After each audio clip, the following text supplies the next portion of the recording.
الرحمن الرحيم. يا أيها النبي إذا طلقتم النساء فطلقوهن لعدتهن وأحصوا العدة واتقوا الله ربكم لا تخرجوهن من بيوتهن ولا يخرجن إلا أن ياتين بفاحشة مبينة وتلك حدود الله ومن يتعد حدود الله فقد ظلم نفسه لا تدري لعل الله يحدث بعد ذلك أمرا فإذا بلغن أجلهن فأمسكوهن بمعروف أو فارقوهن بمعروف وأشهدوا ذوي عدل منكم وأقيموا الشهادة لله ذلكم يوعظ به من كان يؤمن بالله واليوم الآخر ومن يتق الله يجعل له مخرجا ويرزقه من حيث لا يحتسب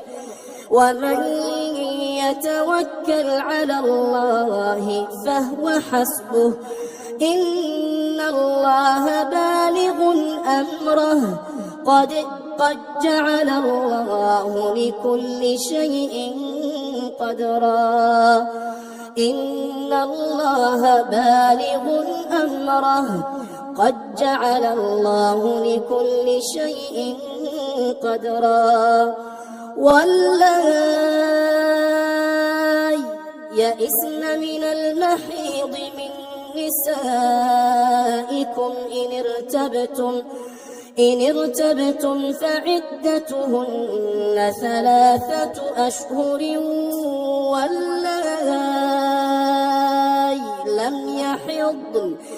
وأولاة الأحمال أجلهن أن يضعن حملهن ومن يتق الله يجعل له من أمره يسرا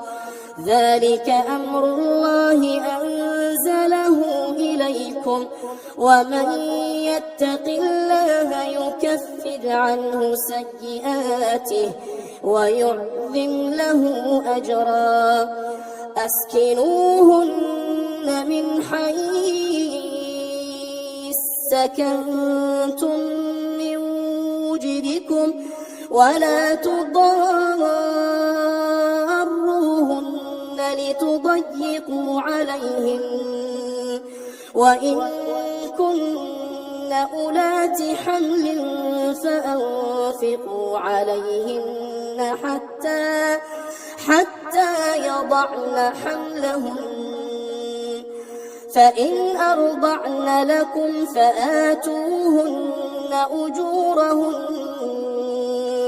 واتمروا بينكم بمعروف وإن تعاسرتم فسترضع له أخرى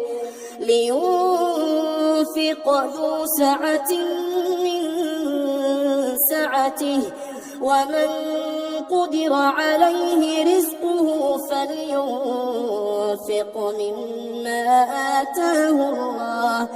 لا يكلف الله نفسا إلا ما آتاها سيجعل الله بعد عسر يسرا وكأي من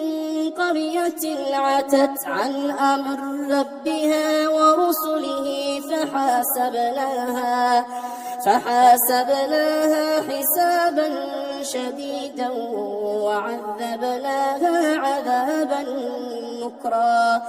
فذاقت وبال أمرها وكان عاقبة أمرها خسرا أعد الله لهم عذابا شديدا فاتقوا الله يا أولي الألباب الذين آمنوا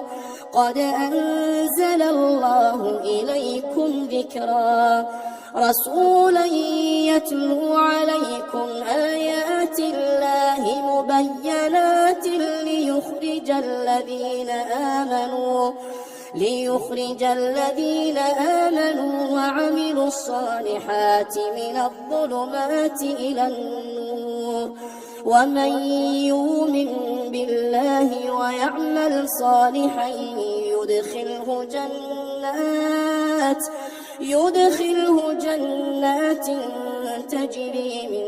تحتها الأنهار خالدين فيها أبدا قد أحسن الله له رزقا الله الذي خلق 7 سماوات ومن الأرض مثلهن يتنزل الأمر بينهن لتعلموا أن الله على كل شيء قدير وأن الله قد أحاط بكل شيء علما.